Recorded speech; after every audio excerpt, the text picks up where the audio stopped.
We just played The Witcher, Path of Destiny, a game about surprisingly paths that we have to explore. So basically, what happens here is that every player chooses one of the characters from the video game Witcher.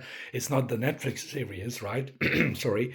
And we were using the standees, but I think the deluxe version comes with miniatures, right?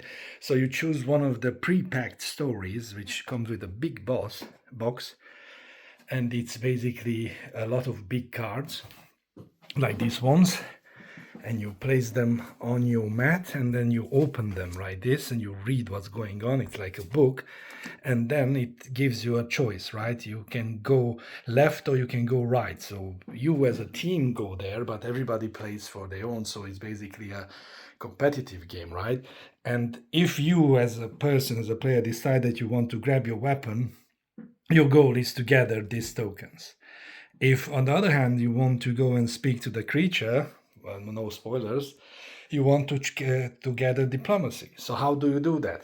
Every single player has 5 starting cards like this, and then you can draft from this line here. And basically how it goes is after you draft, you play these cards, and you create this tableau. And what's interesting is that whenever you play a card, you gain the icons on it. And then, for example, trying to find a good example here. Let's say I play this car and I get one of these map tokens, right? Or exploration, whatever you want to call it. And then you play another card, right? That doesn't have an icon. But if you spend one of those maps, right? You have 2 maps now because both of them count. You actually get the power, or you get the bonuses, which in this case is to diplomacy, because you see the right arrow.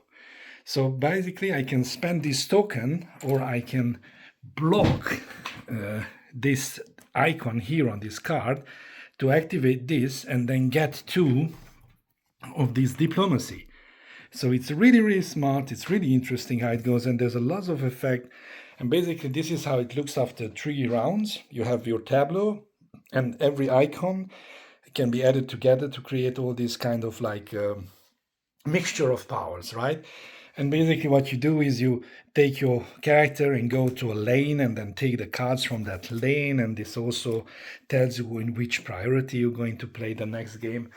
And every player has their, sorry, I'm getting out of breath a bit, get their own player board, and you have your unique powers, which is a bit weird that you can only use them once per game, but if you see them, you realize how powerful they are. And then you have this interesting mechanic where you get experience.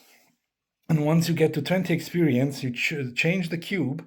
And now with this cube, you get from 0 to 20 experience, and then you score these points as victory points. And there's this really cool track that you use to count your points. And basically, after you created your own little story here, we count up the tokens, right? And whichever is the dominant token, right?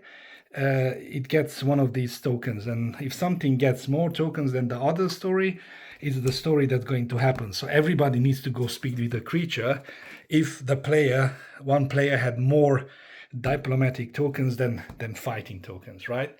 And basically that's it. The game is pretty smartly done. It has, again, 3 stories, and each story comes with their own little components and gaming mechanics, right? And it's just really, really fun, really easy to pick up, and it looks wonderful. Highly recommended.